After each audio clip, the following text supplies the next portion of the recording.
Hello math के champions. आज की इस वीडियो में हम एक्सरसाइज 4.2 के क्वेश्चन नंबर 3 को सॉल्व करेंगे। मैं हूं आपका टीचर सर शज़ेब और सर शज़ेब ऑफिशियल पर आपको खुश आमदीद। इससे कबल वीडियोस में हम बच्चों क्वेश्चन नंबर 1 और क्वेश्चन नंबर 2 को डिटेल के साथ डिस्कस कर चुके हैं। इन वीडियोस के लिंक आपको डिस्क्रिप्शन में मिल जाएंगे। तो सबसे पहले हम क्वेश्चन नंबर 3 को देख लेते हैं। तो क्वेश्चन नंबर 3 में भी बच्चों हमने फैक्टराइज ही करना है, लेकिन यहाँ पे बच्चों ये जो इसके चार पार्ट्स दिए हुए हैं, यहाँ पे हमने क्यूब के फार्मूलाज को इस्तेमाल करते हुए इसको फैक्टराइज करना है। तो यहाँ पे अगर आप गौर करें तो इसके ये पहला पार्ट, सेकंड वाला और थर्ड वाला, तीनों में सारी वैल्यूज़ के साथ प्लस है, और ये इसका फोर पार्ट है, इसके अंदर -b आता है। तो इसके लिए हमने क्यूब के फार्मूलाज को जो इस्तेमाल करते हुए इनको फैक्टराइज करना है। तो यहाँ पे हमारे पास बच्चों बुक के अंदर ही फार्मूलाज लिखे हुए हैं। a+b का होल क्यूब ये इक्वल है a³ plus 3a² plus 3ab² plus b का क्यूब। इस तरह से माइनस में जो फार्मूला है क्यूब का वो है a-b का whole cube equal to a³ minus 3a² plus 3ab² minus b का क्यूब। तो बच्चों हमने इन दो फार्मूलाज को यूज़ करते हुए क्वेश्चन नंबर 3 को सॉल्व करना है। तो आए हम इसके सोल्यूशन की तरफ चलते हैं। तो बच्चों इसका पार्ट नंबर 1 है 8x का cube plus 12x² plus 6x plus 1। तो इस क्वेश्चन को सॉल्व करने से पहले बच्चों हम फार्मूले को थोड़ा सा डिस्कस कर लेते हैं।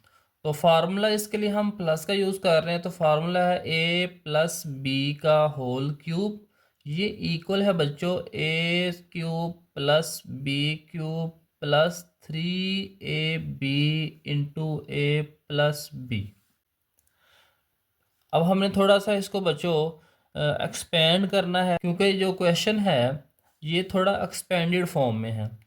तो इसको थोड़ा सा हम बच्चों आगे सॉल्व कर लेते हैं। तो यहाँ पे आ जाएगा a का क्यूब प्लस b का क्यूब प्लस, अब यहाँ पे 3ab को हमने मल्टीप्लाई करना है a प्लस b के साथ।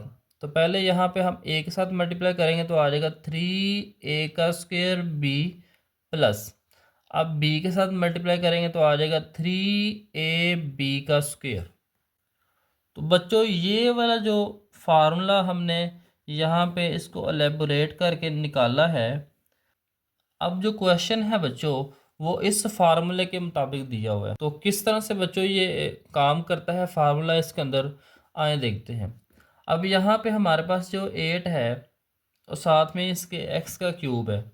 बच्चों यहाँ पे हमें सबसे पहले a³ ये फॉर्म चाहिए।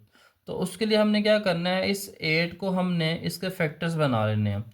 अब जब 8 के फैक्टर्स बनाते हैं, अब जब 8 के फैक्टर्स बनाएंगे तो आ जाएगा 2 से डिवाइड करेंगे तो 4 आ जाएगा, 4 को 2 से डिवाइड करेंगे तो 2 आ जाएगा, फिर 2 को 2 से डिवाइड करेंगे तो 1 आ जाएगा। अब यहाँ पे आ जाएगा 2 मल्टीप्लाई बाय 2, ये 8 के इक्वल आता है। यानी यहाँ पे हम इसको लिख सकते हैं 2⁵, ये इक्वल आ जाएगा 8 के। तो यहाँ पे हम बच्चों 8x³ प्लस, अब अगर आप यहाँ पे गौर करें तो इन दोनों में कोई भी ऐसा नंबर नहीं है जिसका क्यूब बनता हो। तो यहाँ पे हम लिख लेंगे +1 प्लस 12x² प्लस 6x।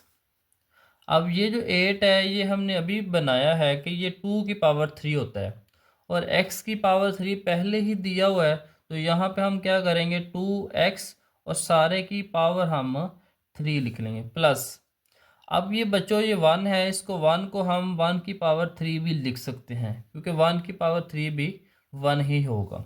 अब ये दोनों हमने बच्चों बना लिए। यहाँ पे a की जगह पे हमारे पास 2x है और b की जगह पे हमारे पास 1 है। नेक्स्ट हमने बनाना है 3a²b। तो यहाँ पे हम लिख लेंगे 3 और यहाँ पे a² और साथ में आ जाएगा b प्लस, और यहाँ पे हमने बनाना है 3a और साथ में आना है b का स्क्वायर। तो यहाँ पे हमने बच्चों ए स्क्वेयर बनाना है पहले। तो ए की जगह पे हमारे पास है 2x और बी की जगह पे हमारे पास है 1। इसी तरह से यहाँ पे भी लिख लेंगे। यहाँ पे हमने बनाना है 3ab का स्क्वेयर। तो यहाँ पे ए की जगह पे हम 2x लिख लेंगे और बी की जगह पे हम 1 लिख लेंगे। अब हमने बच्चों देखें, इसको ओपन किया था तो ये वाला बना था। अब हमने दोबारा इसको क्लोज करना है तो ये बन जाएगा। इसका मतलब ये हुआ कि यहाँ पे हम लिख लेंगे a प्लस बी। तो a की जगह पे हमारे पास है 2x प्लस और b की जगह पे हमारे पास है 1। तो ऊपर हम इसके 3 लिख देंगे। तो इस तरह से बच्चों अगर आप गौर करें तो 2 स्टेप के अंदर ये क्वेश्चन कंप्लीट हो जाता है। पहले स्टेप के अंदर हमने इसको इस फॉर्मूला की फॉर्म में लिखा और नेक्स्ट स्टेप के अंदर हमें इसको क्लोज कर दिया, क्योंकि ये जो फार्मूला है ये ओपन फॉर्म में। अब इसका पार्ट नंबर 2 है, तो पार्ट नंबर 2 के अंदर भी बच्चों सारे प्लस की वैल्यूज़ ही हैं, तो इसलिए यहाँ पे भी हम प्लस का फार्मूला ही यूज़ करेंगे। तो इसमें ज़रा गौर करें कि ये 27 है, ये होता है 3 की पावर 3, यानी इसका भी क्यूब बन सकता है। इसके अलावा ये वाला नंबर और ये वाला नंबर ये किसी के भी क्यूब नहीं होते। तो 64, अब 64 जो है ये 4 की पावर 3 होता है, यानी ये 4 का क्यूब होता है। तो इस वाली वैल्यू को हमने इसके साथ लिख लेना है, 27 a की पावर 3 और इसके साथ आ जाएगा 64 b की पावर 3 प्लस साथ में हम लिख लेंगे 108 a का square b plus 144 a b की पावर 2। अब हमने बच्चों यहाँ पे ये जो 27 है ये 3 की पावर 3 होता है और साथ में a की पावर 3 है, तो हम दोनों की पावर 3 इकट्ठी लिख लेंगे। अब यहाँ पे 64 ये 4 की पावर 3 होता है, तो इस तरह से ये साथ b आ जाएगा और होल की पावर 3 आ जाएगी। अब यहाँ पे बच्चों a की जो वैल्यू है वो 3a के इक्वल आ गई है और b की जगह पे आ गया है 4b। तो यहाँ पे हमने लिखना है 3a का स्क्वायर और साथ में b आ जाएगा प्लस उसके बाद है 3ab का स्क्वायर, 3a और b का स्क्वायर। अब बच्चों गौर करें ज़रा, तो यहाँ पे ए स्क्वायर लिखना है। ए की वैल्यू हमारे पास यहाँ पे है 3a और b की जगह पे है 4b। इसी तरह से यहाँ पे 3ab का स्क्वायर लिखना है, 3ab का स्क्वायर। तो यहाँ पे a हमारे पास 3a है और b यहाँ पे 4b का स्क्वायर है। अगर हम इनको एक्सपेंड करते हैं तो यही वैल्यूज़ आएंगी। चेक कर लें, 3 का स्क्वायर होता है 9, 9 को 3 से मल्टीप्लाई करें तो 27 आता है। 27 को जब 4 से मल्टीप्लाई करेंगे तो 108 आ जाएगा और साथ में a का स्क्वायर और b आ जाएगा। अब हमने बच्चों इसको क्लोज करना है, तो क्लोज कैसे करेंगे।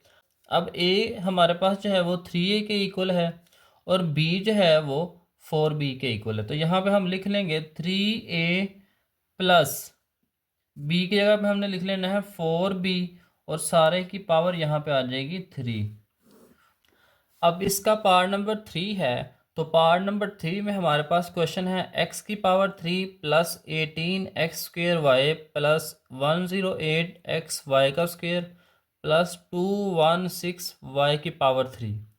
अब बच्चों यहाँ पे हमने फार्मूला लिख लिया है और गौर करें तो ये x की पावर 3 है, इनमें इन दोनों में से कोई भी नंबर किसी नंबर का भी क्यूब नहीं है। अब ये वाला जो नंबर है बच्चों ये 6 की पावर 3 होता है, तो हमने इस वैल्यू को इसके साथ लिख लेना है। तो कैसे लिखेंगे, x की पावर 3 प्लस 216y की power 3 plus 18x² plus 108xy का स्क्वेयर। अब हमें इसको फार्मूले के मुताबिक लिखना है। पहले है a की पावर 3, तो यहाँ पे x की पावर 3 लिख लेंगे, a की जगह पे यहाँ x है प्लस अब ये 216 जो है ये 6 की पावर 3 होता है, तो यहाँ पे हम लिख लेंगे 6y और सारे की पावर हमने 3 लिख लेनी है प्लस 3। उसके बाद है a स्क्वेयर, तो ये a स्क्वेयर आ जाएगा और यहाँ पे b आ जाएगा प्लस 3ab, तो यहाँ पे आ जाएगा 3a और यहाँ पे आ जाएगा b की पावर 2। तो ए हमारे पास बच्चों x है यहाँ पे और b यहाँ पे 6y है। इस तरह से यहाँ पे हम a की जगह पे x लिख लेंगे और b की जगह पे 6y और ऊपर इसके स्क्वायर आ जाएगा। अब हमने बच्चों इसको क्लोज करना है, तो यहाँ पे आ जाएगा a प्लस बी, यानी यहाँ पे आ जाएगा x प्लस 6y। तो यहाँ पे लिख लेंगे x प्लस 6y और ऊपर पावर बच्चों यहाँ पे 3 है, तो यहाँ पे भी 3 लिख लेंगे। अब इसका लास्ट पार्ट है 8x³ minus 125y³ plus 150xy² minus 60x²y। अब यहाँ पे बच्चों हमारे पास दो वैल्यूज़ के साथ माइनस आ गया, तो इसलिए यहाँ पे हमने माइनस का फार्मूला यूज़ करना है। तो कैसे यूज़ करना है आइए देखते हैं। तो यहाँ पे हम फार्मूला लिख रहे हैं, तो यहाँ पे फार्मूला है a³ minus b³ minus 3ab into a minus b। अब बच्चों इसको थोड़ा सा हमने एक्सपेंड करना है, तो बुक वाला फार्मूला बन जाएगा। तो कैसे करेंगे वो देखें, a³ माइनस b³ माइनस, अब 3ab को a के साथ मल्टीप्लाई करेंगे तो 3a²b, अब माइनस बी के साथ मल्टीप्लाई करेंगे तो आ जाएगा माइनस माइनस प्लस आ जाएगा, तो यहाँ पे आ जाएगा 3ab²। तो आए हम बच्चों इस फार्मूले के मुताबिक इस क्वेश्चन को लिखते हैं। तो यहाँ पे हमारे पास बच्चों आ जाएगा ये 8 जो है ये 2³ होता है और साथ में x³ है, तो 2x³ माइनस, अब 125 जो है ये 5³ होता है, तो यहाँ पे हम लिख सकते हैं 5y और सारे की पावर 3 प्लस, अब यहाँ पे हम बच्चों प्लस का लिख रहे हैं क्योंकि यहाँ पे क्वेश्चन के अंदर पहले प्लस की वैल्यू है, तो यहाँ पे हम लिख लेंगे 3ab² माइनस 3a² साथ में आ जाएगा b। अब यहाँ पे बच्चों हमारे पास a जो है वो 2x के इक्वल है, तो यहाँ पे हम लिख लेंगे 2x और यहाँ पे b की जगह पे हमारे पास आ जाएगा, b की जगह पे हमारे पास आ जाएगा 5y और इधर हमने लिख लेना है माइनस 3a²। a की जगह पे हम 2x लिख लेंगे और b की जगह पे हमने 5y लिख लेना है। अब हमने इसको क्लोज करना है, तो क्लोज कैसे करेंगे, a माइनस b, तो यहाँ पे आ जाएगा 2x माइनस 5y और ऊपर यहाँ पे आ जाएगा क्यूब। तो इस तरह से बच्चों ये क्वेश्चन एक स्टेप के अंदर हमने इसको क्यूब की फॉर्म में लिख लिया और नेक्स्ट स्टेप में हम इसको क्लोज कर लेंगे।